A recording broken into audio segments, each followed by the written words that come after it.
عزیزان وقتتون بخیر. امروز میخوایم کیک سیب گردو رو آماده کنیم. مواد لازم رو براتون چیدم. احتیاج داریم به یک عدد سیب که رنده شده داخل کیک ریخته میشه و یک پیمانه گردو و برای قالب 28 یعنی حدوداً 16 تا 17 نفر رو مهمونی داشته باشین جواب بده، احتیاج داریم به 7 عدد تخم مرغ، یک پیمانه شکر و احتیاج داریم به یک سوم پیمانه روغن و ترجیحاً روغن پخت و پز استفاده کنید. نصف قاشق غذاخوری هل، یک بسته بیکینگ پودر و یک بسته وانیل، 2 پیمانه آرد و میریم که طرز تهیه کیک و همزمان پخت کیک رو با هم تجربه کنیم. یک پیمانه شکرمون رو میریزیم، یک بسته وانیلمون رو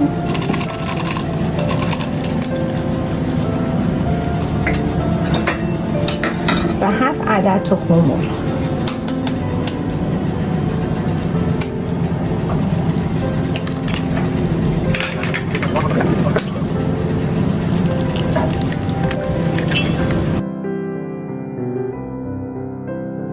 اول خوب هم بزنیم که شکر با تخم مرغ خوب هم بخوره که شکر چیزی ترش باقی نمونه.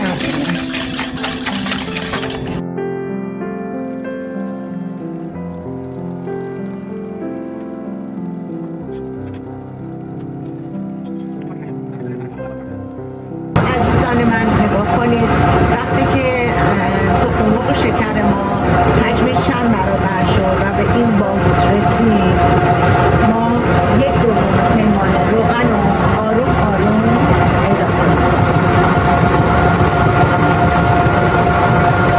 و دور همزنمون رو کمتر میکنیم که خوب روغن حل بشه. بعد 1/4 پیمانه شیر، چون این کیک اصلا نیاز به شیر نداره، فقط این مقدار شیر ریخته میشه برای اینکه بوی زخم تخم مرغ گرفته بشه. 1/4 پیمانه شیرم آروم اضافه میکنیم.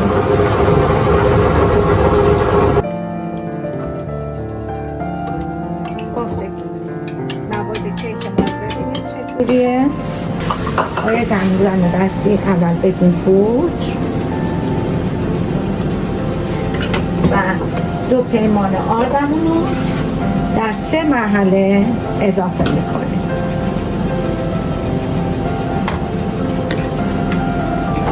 و آروم هم میزنیم.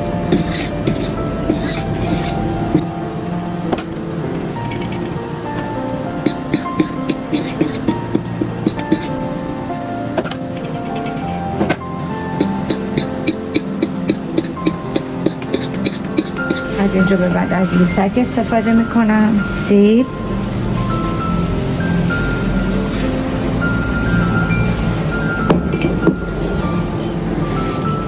مقداری از گردو و هلو اضافه میکنیم. یه مقدار از هل هم میذاریم برای روی کیک و آروم هم میزنیم.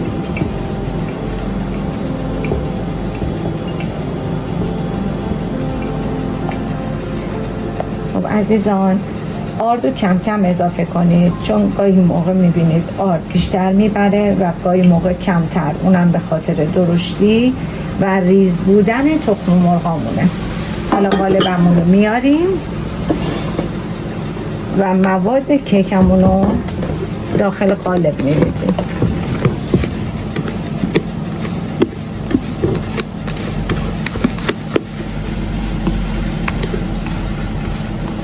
این کیک در کافه ما خیلی طرفدار داره، به خاطر همین برای خانم‌های خونه دار که میخوان از مهموناشون پذیرایی کنن خیلی مناسبه و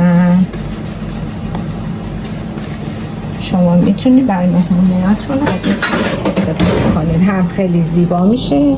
نصف یه سیب به صورت ورقای نازک در میاریم و به آرد میزنیم و داخل قالبمون میچینیم. این که آرد میزنیم فقط به خاطر اینه که کیکم این سیبمون کمی سبک بشه و داخل کیک فرو نره. اگر این کارو نکنیم تمام سیبا داخل کیک فرو میره. با فاصله این سیب ها رو میچینیم.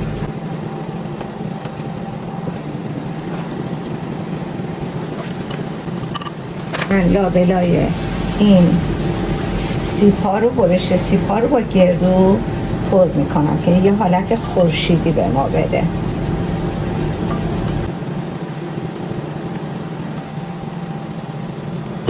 به همین صورت داخل سینی فر میذاریم. فرمونو چون برقیه رو 175 درجه گرم کنیم 10 دقیقه از قبلش و سیبمون رو داخل کیک سیبمون رو داخل فر میذاریم. زمان پخت 50 دقیقه و یادتون باشه تا 45 دقیقه اول به هیچ عنوان در فر باز نشه.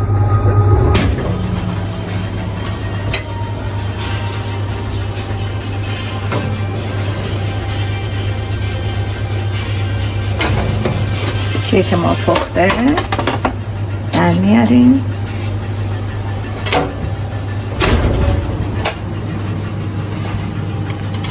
میذاریم کمی سرد بشه، لایه ها از دیوار جدا بشه و بعد برگردونیم.